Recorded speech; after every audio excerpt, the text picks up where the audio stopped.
കഴിഞ്ഞ ദിവസം മരിച്ച നിങ്ങൾ പറഞ്ഞ ശില്പ എന്ന പെൺകുട്ടിയുടെ പോസ്റ്റ്മോർട്ടം റിപ്പോർട്ടായത്.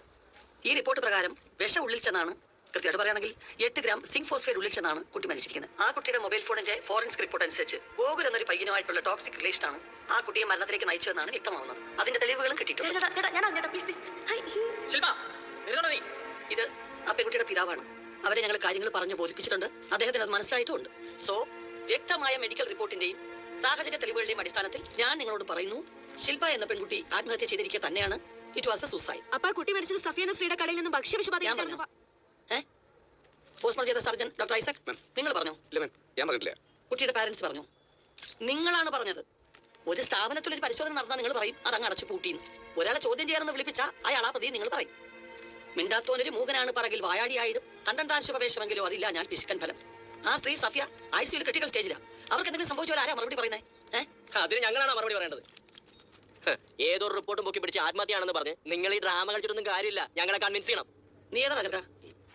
എന്തിനാ നിന്റെ ID? ഞങ്ങൾക്ക് ID ഇല്ല. We are from ABCD online. ID ഇല്ല, ഐഡന്റിറ്റി ഇല്ല. ഇവരെ കാര്യം അകത്ത് കിടത്തി വിടുന്നത്. ചുമ്മാ നീളം കമ്പിന്റെ അറ്റത്തിൽ ഫോണും പിടിപ്പിച്ചോണ്ട് വന്നാ ആരോട് എന്ത് തോന്നിയാസം ചോദിക്കാന്നാണോ? മാഡം, ഇത് ഇന്ത്യ മഹാരാജ്യമല്ലേ. ഇവിടെ ചോദ്യങ്ങൾ ചോദിക്കാനും റിയാക്ഷൻ വീഡിയോ എടുക്കാനും എല്ലാ അവകാശങ്ങളും ഞങ്ങൾക്കുണ്ട്. ഓ, റിയാക്ഷൻ.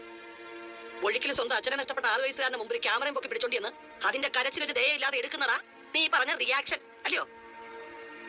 മരണ വീട്ടിൽ പോലും മര്യാദ പാലിക്കാതെ കുറച്ച് വ്യൂസിനും ലൈക്സിനും വേണ്ടി നിങ്ങൾ ഈ കാണിക്കുന്ന ക്രൂരതയുടെ ഉത്തരവാ ഈ ICU കിടക്കും സഫ്യ. ഇത്തരം ഫേക്ക് ന്യൂസുകളിൽപ്പെട്ട് ജീവിതം നഷ്ടപ്പെട്ട ആയിരക്കണക്കിന് കേസുകളാണ് നമുക്ക് ചുറ്റിനുള്ളത്. ഇതിവിടെ തീരണം.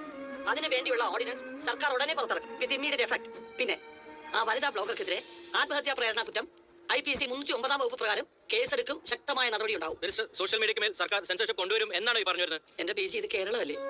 ഈ രാജ്യത്തെ 28 സംസ്ഥാനങ്ങളിൽ 27 ഈ സെൻസർഷിപ്പ് നടപ്പാക്കിയാലും ഇവിടെ ആരും ആരുടെയും വാ മൂടി കിട്ടില്ല. പിന്നെ സെൻസർഷിപ്പ് നടപ്പാക്കേണ്ടത് സർക്കാരല്ല, ഈ വാർത്തകൾ കൊടുക്കുന്ന നിങ്ങളും അത് വായിക്കുന്ന ജനങ്ങളുമാണ്.